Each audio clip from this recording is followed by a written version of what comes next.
Let's have everyone stand as we present the colors.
You may be seated.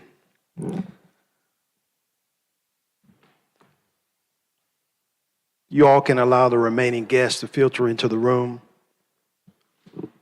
Good afternoon. My name is Henry Simons, and I'm the Assistant City Manager for Operations for the City of Columbia, and I will be presiding over this year's program.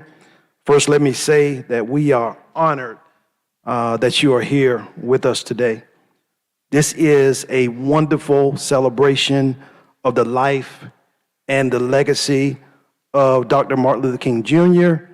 and a long, meaningful tradition for the city of Columbia as we are in our 35th year of this celebration. Today, we have an exciting program in store for you. We will follow the program as outlined. We'll have an invocation done by Councilman Ed McDowell Jr. from District 2. Our welcome will be done by the Honorable Mayor Daniel Rickerman, of course, from the City of Columbia. The Honor the Dream Food Drive will be done. That presentation will be done by yours truly, Henry Simons. Lift Every Voice and Sing will be done by the audience collectively, not individually by me, collectively by the entire audience. The Dream Keeper presentation, again, will be done by yours truly, Henry Simons. Our introduction of our speaker will be done by Teresa Wilson, our city manager, of course, from the City of Columbia. Our special keynote address will be done by the Naismith Hall of Famer Alex English. And once Alex is done with his remarks, there will be a special presentation that's not listed in the actual program. We Shall Overcome will be done again by the audience. And then we will conclude with a benediction and blessing of the food by the Honorable Councilman Ed McDowell Jr. from District 2. Now let's please help me welcome Councilman Ed McDowell Jr. for our invocation.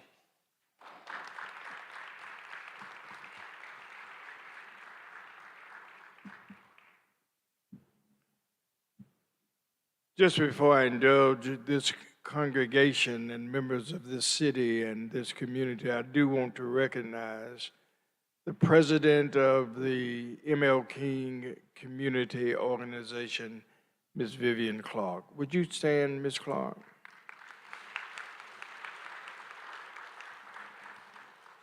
Let us bow our heads. Creator, magnificent and illustrious God, we come to you this day to celebrate the 35th annual Martin Luther King Jr. celebration. A celebration that is important in the lives of not only this city, but in this community. We celebrate his life, a dream. We celebrate his life, a beloved community that filters and spreads throughout this city and this community of ours. Bless each person who has gathered here in this place today. Allow us to sense and to feel the rays of Martin's dream as it become an actuality in our lives and in this city and community of ours. Bless us individually and yet collectively. Allow this celebration not only just to be a celebration today, but allow this celebration to metastasize throughout this city and in this community. We ask it, we claim it, in him who is able to do all things. And every heart said, amen.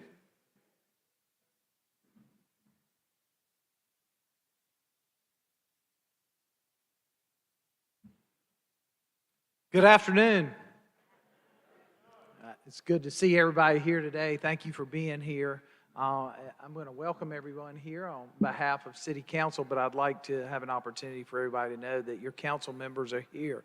We have Dr. Oddity Bustles here, William Brennan, Howard Duvall, our Richland County Councilwoman, Allison Terracio, former council member Sam Davis, and our mayor, Mayor Bob Coble, is in attendance as well. We have Ernest Cromartie, the chairman of our CHA, our Columbia Housing Authority, Richland District 1 Superintendent Craig Witherspoon with us.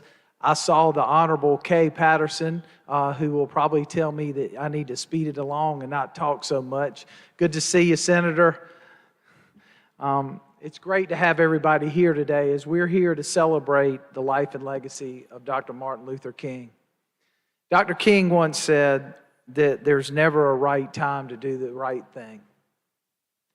So every day we're going to continue to do the right thing in Columbia, South Carolina. We're going to continue to work together as a community to improve and remove barriers so that everyone has an opportunity to succeed by choosing their path with no barrier from us, no barrier from anyone else. We continue to have to work together as a community, coming together.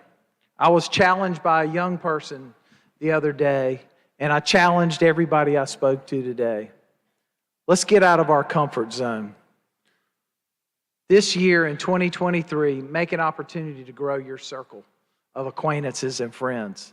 Sit at a table, go to lunch, have coffee, dinner, breakfast with somebody you may not know. Reach out and learn more about our friends, our neighbors, our community. Learn how we can come together as a community to continue to improve Columbia, South Carolina. Our goal is to make Columbia, South Carolina the #1 city in the state, but we can't do that if we're not all working together.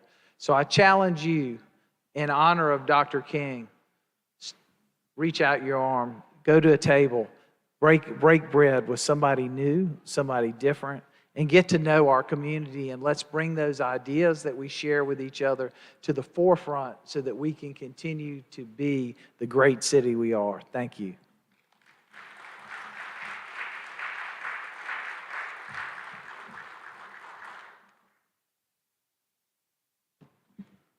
Thank you so much, Mayor Rickerman, for those comments. On behalf of the City of Columbia Parks and Recreation Department, we'd like to extend a sincere thank you to everyone who participated in the Dr. Martin Luther King Jr. Honor the Dream Food Drive. Food Drive is held each year to honor Dr. Martin Luther King's legacy of community service. This year, we held a virtual and in-person food drive completed with a drive-through food drive. With our virtual food drive, we have exceeded our expectations in this year once again. You can give some, absolutely. Absolutely. In addition, the City of Columbia, along with schools in School District 1, competed against each other by collecting the most canned goods, and each canned good that was donated by each school was tallied to discover winners collecting over 15,000 pounds of food. Amazing. Absolutely amazing. I will now present the winners of the schools, from the schools. Coming in at third place, Forest Heights Elementary School collected 1,476 pounds. Let's give them a round of applause.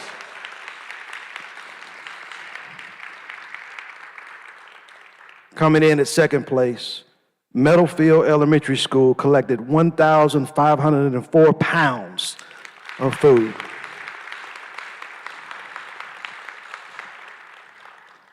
This is going to be a nice surprise for our keynote as he graduated from Hand Middle School. Coming in at first place, Hand Middle School collected the most with 2,894 pounds, Hand Middle School. Thank you all so much. In addition to that, we did have some of our city buildings to collect some food as well. The Captain M. Belfield Center came in third place as far as the city buildings at 207 pounds. Hyatt Park in second place with 279 pounds.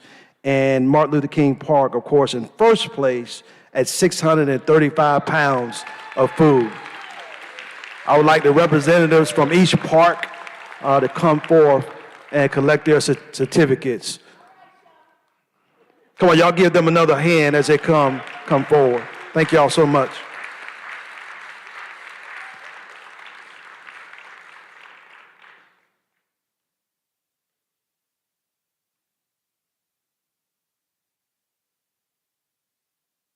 And as they are collecting their certificates, again, thank you all again for all who have contributed along the way, and we look forward to serving the community, of course, for many years to come. We are Columbia, and this is another example of the life and legacy of Dr. Martin Luther King Jr. As they take their pictures, let's give them one more round of applause.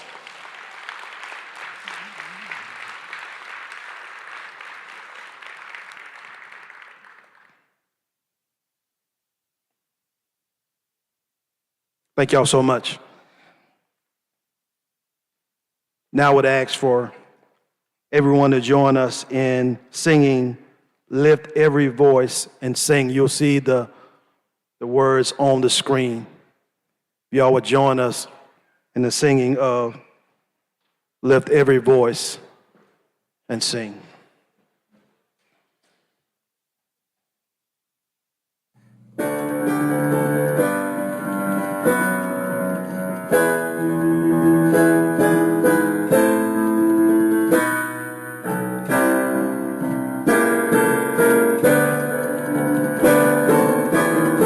Words are on the screen. The audience.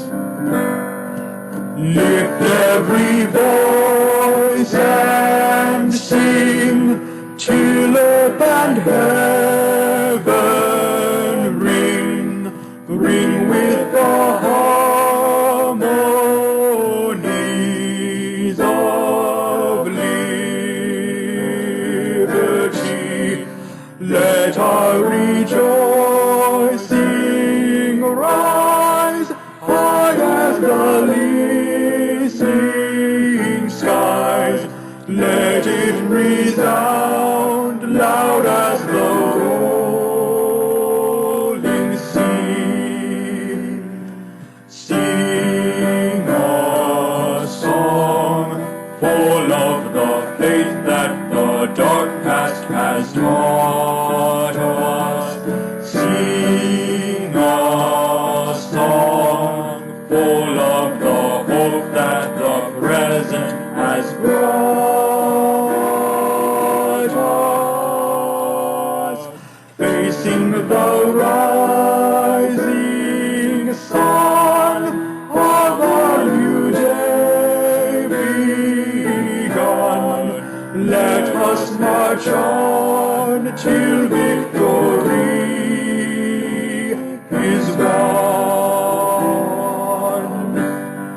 Stony the road we trod, bitter the chastening rod, felt in the days when no unborn had died, yet with the steady beat have not a weary feet come to the place for which our fathers sighed.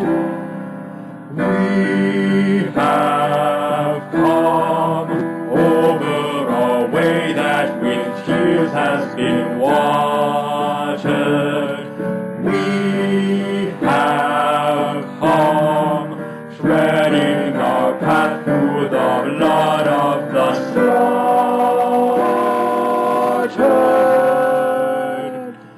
Out from the gloomy past, till now we stand at last, where the white gleam of a bright star is cast. God of our weary years, God of our silent tears, Thou who hast brought us thus far on the way, Thou who hast by Thy might led us into the light, Keep us forever in the path we pray. Lest our feet stray from the places, our God, where we met thee. Lest our hearts, drunk with the wine of the world, we forget thee. Shadowed beneath thy hand, may we forever stand, true to our God, true to our native land. Come on, give yourselves a hand. Wonderful. Wonderful. Thank you all so much for joining us. So this is the most exciting part of our program on today, the Dreamkeeper Scholarship Awards. The Dreamkeeper Scholarship Award program recognizes exemplary display of committed service to the tenets of Dr. Martin Luther King Jr. The ideals of social responsibility, political empowerment, diversity, racial harmony, nonviolence, and unselfish service must be demonstrated voluntarily by the nominee in support of his or her community and fellow citizens. Several nominations, of course, were received for this year's Dreamkeeper Scholarship Program. And at this time, I'm going to ask all of our sponsors that I'll recognize in just a moment, along with our mayor, Mayor Rickham, all of our city council members, and our city manager, and also our speaker for today, Alex English, to come down in front of the stage for a photo op as we call each student up to be recognized and receive their scholarship award. If you all would step down in front of the stage, and then we will begin recognizing those who are going to be awarded our Dreamkeeper Scholarship. All of our sponsors, of course, our mayor, all of our city council members, if you would please come forward. Let's leave some room in the middle for those who will be receiving their scholarships.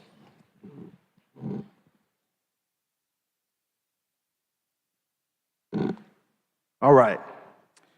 So the winners of the Dreamkeeper Scholarship Award this year are as follows.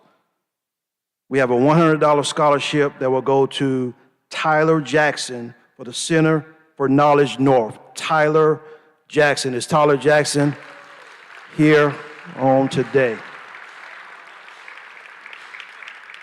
There you go. Come on, Tyler. Come on, y'all give him a hand. Bring him over to the front in the middle right here. Take a picture. Good job, Tyler.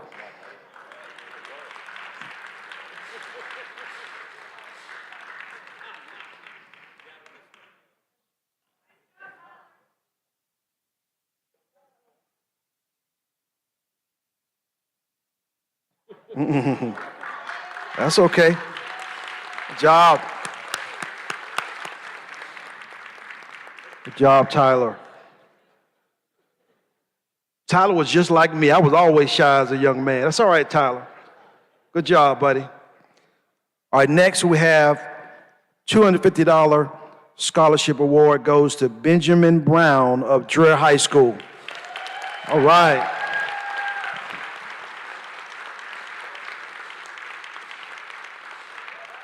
Awesome.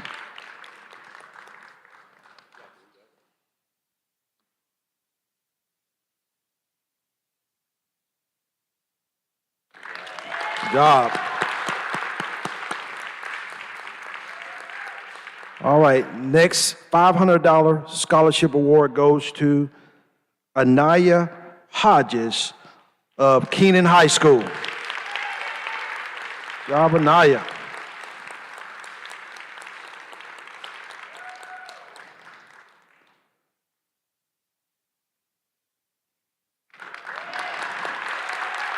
Awesome, awesome. And last but not least, we have a $1,000 scholarship award that goes to Sindel Dibble of Swansea High School.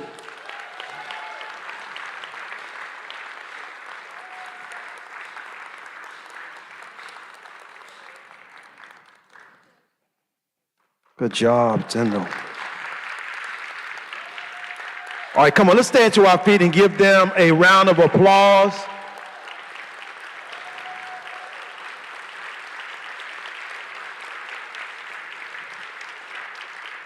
Thank you all so much. You all can return to your seats. As they are returning to their seats, lastly, but certainly not least, we want to thank each and every one of our sponsors for donating. Our sponsors this year were Alpha, Psi Alpha Lambda chapter of Omicron Iota Lambda chapter of Alpha Phi Alpha Fraternity and Company was one of our sponsors this year. The Columbia Fire Department Chief RBD Jenkins was a sponsor.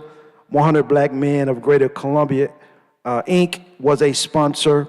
The Cromartie Law Firm. And as I call your names, I'm sorry, if the sponsors would stand to be recognized as I call your name, please. If I've called your name, please stand to be recognized. Of course, our city manager, Teresa Wilson, was one of our sponsors this year. Yours truly, Henry Simons, Assistant City Manager, was a sponsor. Our director, Randy Davis, with Parks and Recreation, of course, of the City of Columbia, was a sponsor. Columbia Police Department Chief Skip Holbrook, and Deputy Chief Meron Kelly was a sponsor this year. And of course, the Dr. Martin Luther King Jr. Memorial Foundation Committee sponsored our scholarships. Please give them all a hand for their donations on this year. And now this time, we're gonna ask our city manager, Teresa Wilson, to come to introduce our keynote speaker for this afternoon.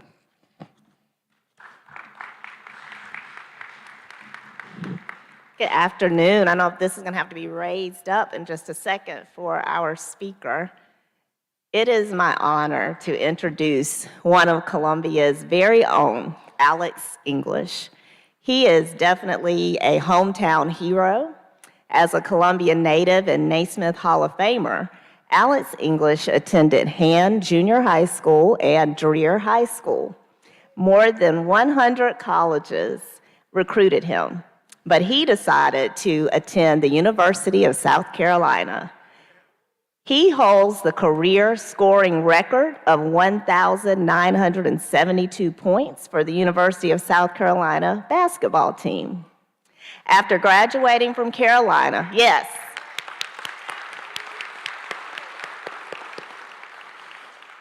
After graduating from Carolina in 1976, Alex was drafted by the Milwaukee Bucks in 1976 and spent 2 years with the club, eventually becoming their all-time leading scorer. During his illustrious 15-year NBA career, he also had stints with the Indiana Pacers, the Dallas Mavericks, but spent most of his career with the Denver Nuggets, becoming their all-time leading scorer. During that period, he also served as a player representative, vice president, and president of the NBA Players Association. English's success extends well beyond the court.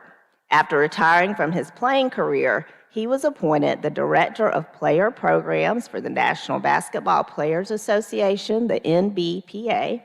And while serving in this capacity, he successfully revised and managed several league-wide player programs and served as liaison between the NBPA and the Retired Players Association.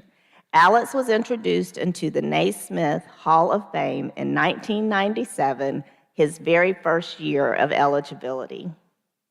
Following retirement, Alex English left the NBPA to pursue his personal interest in sports marketing. In 1996, he co-founded Flick2 Limited, a sports marketing company that represented current and retired professional basketball players for contract negotiation and marketing, and also coordinated sports events. He also served as chairman of the board and vice president of HoopLife.com, which was a web-based basketball information service. In addition to his work in the sports industry, Alex is also an accomplished author and poet and starred in the major motion picture Amazing Grace and Chuck. He has served as co-host of This Week in the NBA, Fox Sports Network, and Fox Rocky Mountain, and has worked as a basketball analyst for NBA.com TV. After all of his national accomplishments, what is most impressive is that he returned to his hometown right here in Columbia, and he has been serving his community since he returned. More recently, Mr. English has been a member of the University of South Carolina's Board of Trustees since 2020. And personally, I wanted to say to Alex that Mayor Rickenman mentioned the importance and a challenge to all of us this year of making new friends and sitting down with people who may not look like us or think like us, and in the spirit of Martin Luther King Jr., establishing those relationships. One of the things that I've witnessed personally from Alex with one of my former bosses, the Honorable L. Casey Manning Jr. in the Fifth Circuit, a retired judge, and a former colleague, teammate, peer of Alex's, is that they place importance also on maintaining lasting friendships and relationships. I see Joe McCullough, an attorney here in Columbia, who is a very good friend of them both and mentor to me. And they all, for me, epitomize what it means to support each other, break barriers, raise up others in the profession that come behind you, and always literally shoot your best shot. And so I know Alex is going to talk to our young people in the spirit of what today represents about those things, and we're just so honored to have him here with us today. With that, please join me in welcoming our keynote speaker, Alex English.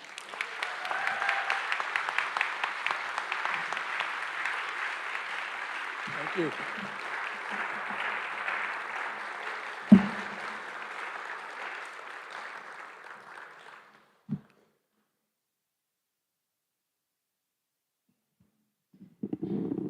Good afternoon.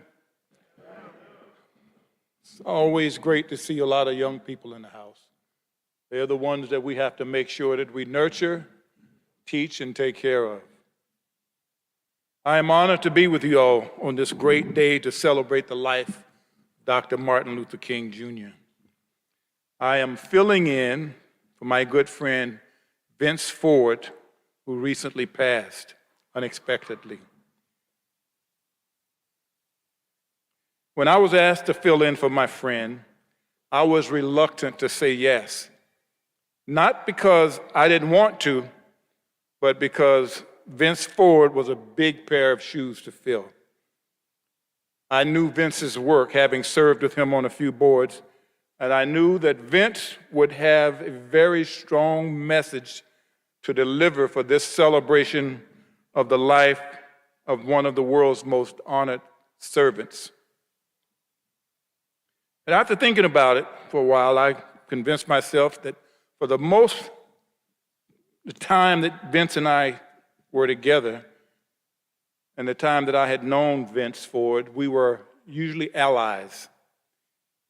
And that's the subject of my talk today, because a very important tool for Dr. King was having allies. We were often in discussion about service to our community.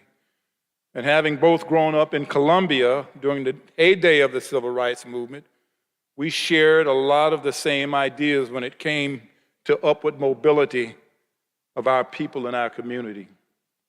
So I accepted the opportunity, this opportunity in honor of my friend and colleague, Vince Ford. And I realized that in order for me to represent the both of us well, I had to be prepared. And being prepared, young people, means knowing your subject well. Even though I thought I knew all about Dr. King and his life, I really didn't. Yes, I knew the things that I'd heard and saw on television and some of the articles that you read in magazines. And over time, we have all probably heard or read his I Have a Dream speech, one of the greatest speeches written about race and injustice. So over the last week and a half, I have immersed myself in listening to on Audible. And for you all's information, Audible is an app you can get books on, and they can talk you through the book. And I said, I'm going to learn more about Dr. King. So I got the book, The Autobiography of Martin Luther King Jr. by Claiborne Carson, edited by Dr. Martin Luther King Jr. himself and narrated by LeVar Burton. Now that I've read the book, or listened to the book, I feel better educated on Dr. King's life. In listening to his book, I got a general feeling about how he might have felt about the things that were going on in his life. I felt like I was there being a part of it, a part of the history that was being made. And in actuality, I was, because a lot of things that were happening during some of that era, I was a young boy growing up here in Columbia, South Carolina. But when you're a little boy, you're not so interested in the grown-up things. We're not so focused on the tough stuff.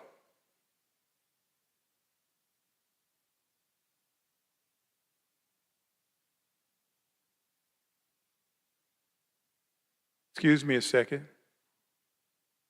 You know how these new things are, you touch it and it just jumps all over the place. We were all about what was going on in our little kids' world. We were not as aware of the hardships that our sisters and brothers were dealing with on the front lines of the civil rights movement. Like our sister, Ms. Rosa Parks, who said that she wasn't going to give up her seat to a white male passenger on the bus and move to the back of the bus where the Negroes were supposed to sit. And Dr. King said, and I quote, "Her cup of endurance had run over, and her human personality cries out, I have had enough." She was a victim of the forces of history and the forces of destiny. She was ideal for the part she played in history. Her character was impeccable and her dedication deep-rooted. These traits made her one of the most respected people in the Negro community. And we little ones, we were not as aware of all that. We weren't aware that we had brothers and sisters that were being denied the empty seats on the buses in the South because it wasn't in the Negro section, and only whites could sit there. We were not aware that the color of our skin did not allow us to vote. We had no right because we weren't considered human beings like our white brothers and sisters, even though we helped build this great, wonderful country. We had to go or come through the back door. The one thing that was prevalent in all of Dr. King's endeavors were, as I said before, his allies. Vince Ford and I were allies. Dr. Martin Luther King Jr. had lots of allies.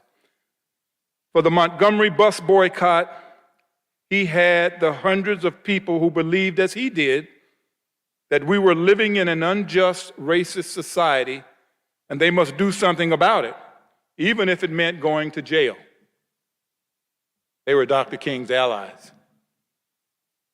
In the boycott of the merchants in Birmingham, Alabama, which Dr. King called the most racially segregated city in the country, the actor and civil rights activist Harry Belafonte stopped his acting job so that he could help raise bail money for all the people that would be beaten and put in the Birmingham jail by the police chief Bull Connor considered one of the most hateful and racist segregationists in the country at that time. Harry Belafonte was a great ally. Dr. King remembered a friend, Mr. Theodore Jameson, who had set up a carpooling system during a bus boycott in Baton Rouge, Louisiana, that had sought volunteers to be ready if the police chief raised the price on the bus system. He used that system in Montgomery as well. More than 350 volunteers were ready when the police chief raised the price from 10 cents to 45 cents so that the people could not use the buses to ride.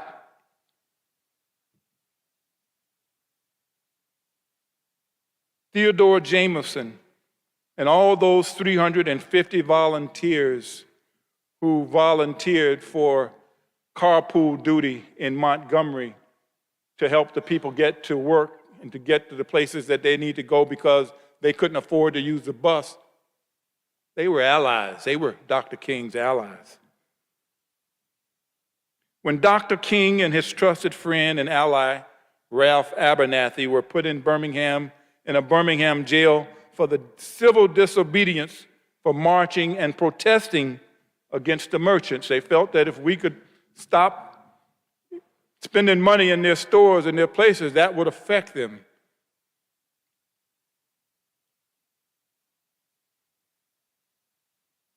Dr. King and Dr. Abernathy were put in jail. Coretta Scott King, Dr. King's most powerful and important ally, his wife, called on Attorney General Robert F. Kennedy and President John F. Kennedy to let them know that Dr. King had been jailed and was being treated unfairly in prison. He was soon released after that. The Kennedys, they were allies. They were important allies. While being jailed in Birmingham, Dr. King wrote one of the most powerful speeches entitled Letter from a Birmingham Jail. In it, he addresses some of his fellow clergy detractors who felt that the protest in Birmingham was wrong, and it bothered him so that he had to address it. And I encourage all of you who haven't read it or heard it or listened to it, please take the time to go listen to it. To me, it's one of the most poignant speeches of all of his speeches. And quoting Dr. King, in 1986, the Supreme Court established Plessy versus Ferguson, which said that we were separate but equal, which turned into separate but not equal. I would say reluctantly that the Supreme Court at that time was kind of an ally. One of the most important enactments that Dr. King realized was the Voting Rights Act. Another one of his allies, the Southern Christian Leadership Council, SCLC, started a crusade nationwide on a campaign for Negro voting rights. Quoting Dr. King again, he said, "The recent civil rights law would be meaningless unless it was translated into action by Negroes exercising their right to vote. The main purpose for the crusade for citizenship was to get Negroes throughout the South to exercise that right." Quoting Dr. King again, "It was my firm conviction that if the Negroes achieved the ballot throughout the South, many of the problems that we faced would be solved. Once we gained the ballot, we would see a new day in the South. I had come to see that one of the most decisive steps the Negro could take was the short step to the ballot box." There are many instances in Dr. King's biography where different allies stepped up to keep the movement moving. The Honorable John Lewis, Andrew Young, the former mayor and U.S. ambassador, Hosea Williams, Jesse Jackson, civil rights leaders, Reverend James Bevel, Mohandas Gandhi, whose nonviolent approach to protest was the model for Dr. King's nonviolent protest.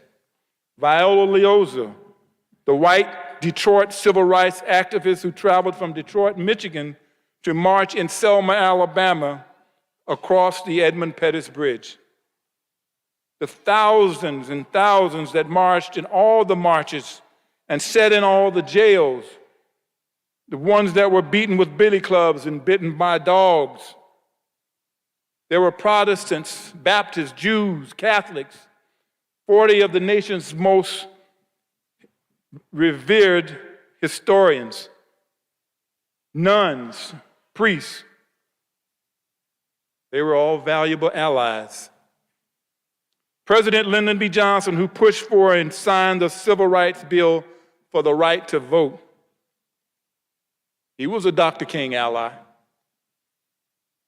There's not enough time for me to list and go through all of them because there are thousands, which grew into millions worldwide. We are the result of the work that was started by Dr. King. We are all a part of his army of allies. We are still living out the great experiment of liberty and justice for all. And lately, we've seen a resurgent backlash against the civil rights movement. I'm sure if Dr. King was alive today, he would be at the front of the line rallying his troops, rallying his allies to breach the gap and get involved and get moving again. I will close with another Dr. King quote from the book. This was after the Albany, Georgia merchant boycott. And the people who had been jailed were released. And there was a meeting that evening of all the protesters.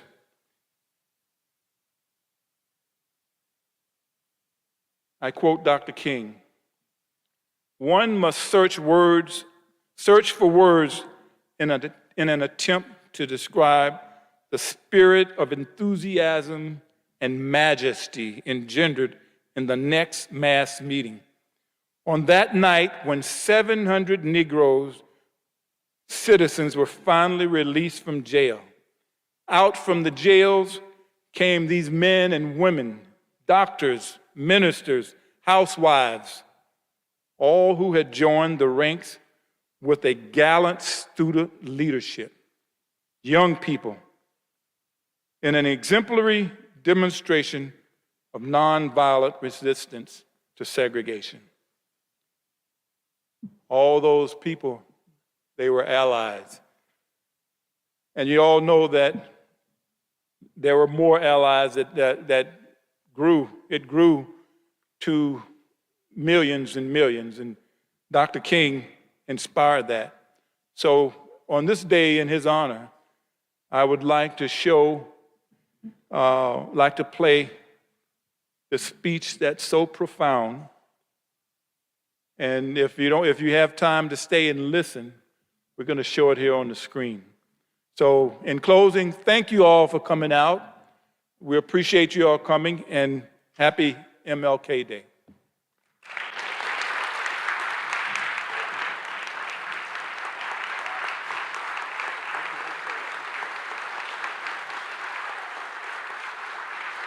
I have the pleasure to present to you Dr. Martin Luther King, Jr.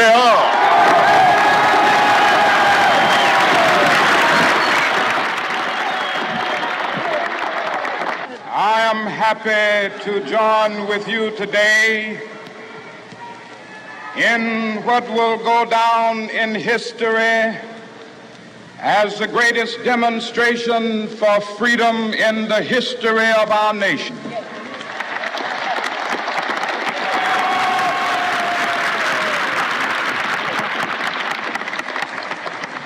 50 years ago, a great American in whose symbolic shadow we stand today signed the Emancipation Proclamation.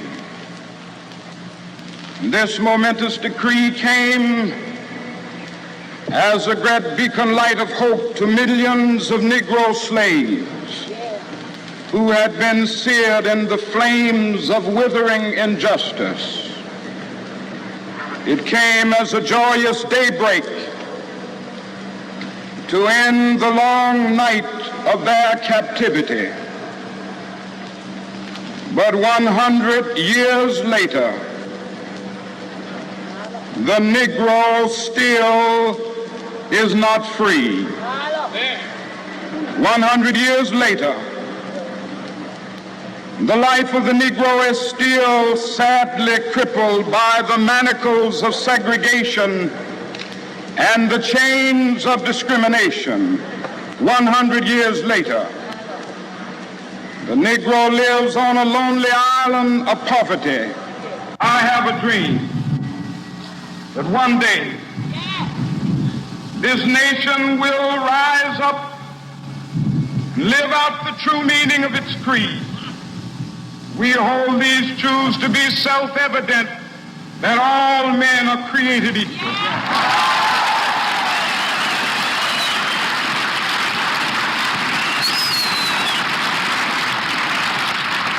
I have a dream that one day on the red hills of Georgia, sons of former slaves and the sons of former slave owners will they be able to sit down together at the table of brotherhood. I have a dream that one day,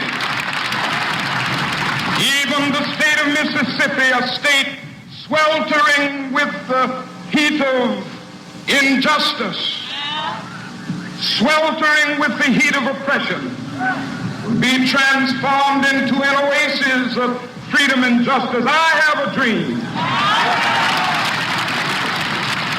My 4 little children will one day live in a nation where they will not be judged by the color of their skin, but by the content of their character. I have a dream today.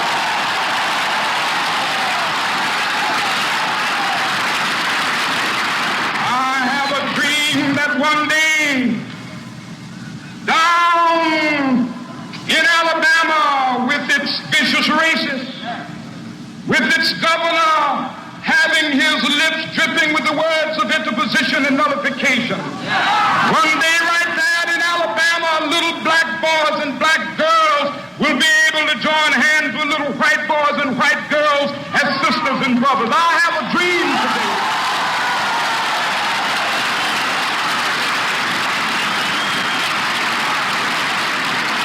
I have a dream that one day every valley shall be exalted. And every hill and mountain shall be made low. The rough places will be made plain, and the crooked places will be made straight. And the glory of the Lord shall be revealed, and all flesh shall see it together. This is our hope. This is the faith that I go back to the South with. With this faith, we will be able to hew out of the mountain of despair a stone of hope. With this faith, we will be able to transform the jangling discords of our nation into a beautiful symphony of brotherhood. With this faith, we will be able to work together, to pray together, to struggle together, to go to jail together, to stand up for freedom together, knowing that we will be free one day.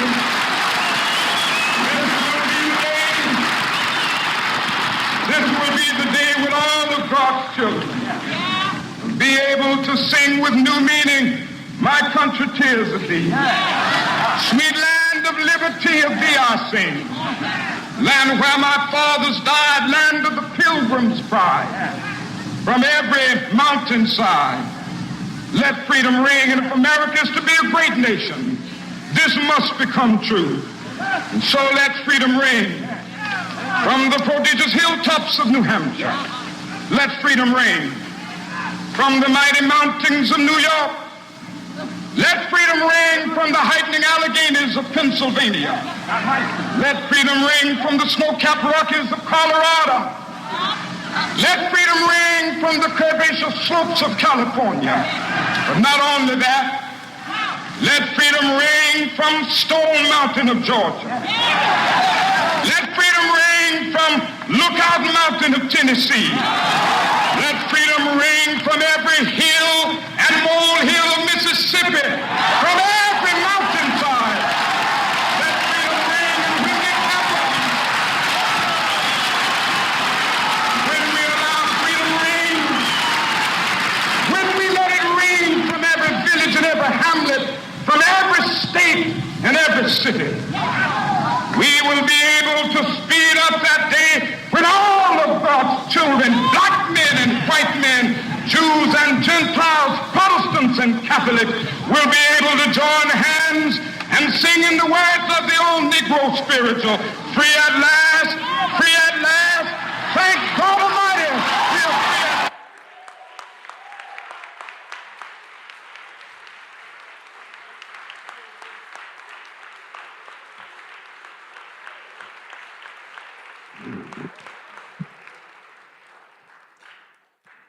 Listening to that, I always get chills. Listening to Dr. King. Let's give Alex English another round of applause.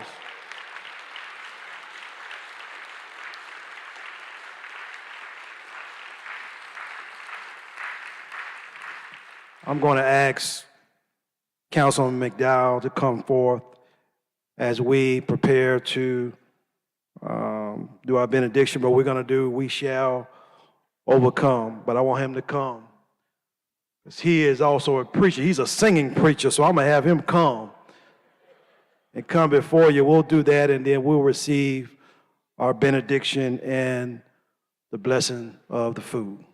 Thank y'all so much.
Just before we depart today, I do want to recognize our Chief Holbrook, and Chief Aubrey Jenkins. Thank you so much.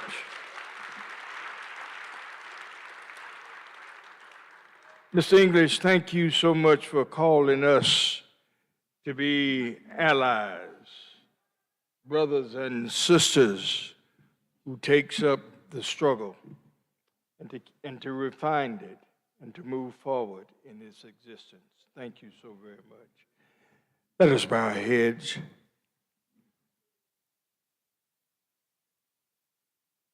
For allies and yet new allies, for the ability to gather together, bridging the love principle as Martin taught each one of us, allowing that love principle to not only be in this place, but to move from this place into communities everywhere. Bless this food that we eat. Let it be used for the nourishment of our bodies, and yet for allied building. In your name we pray. Amen.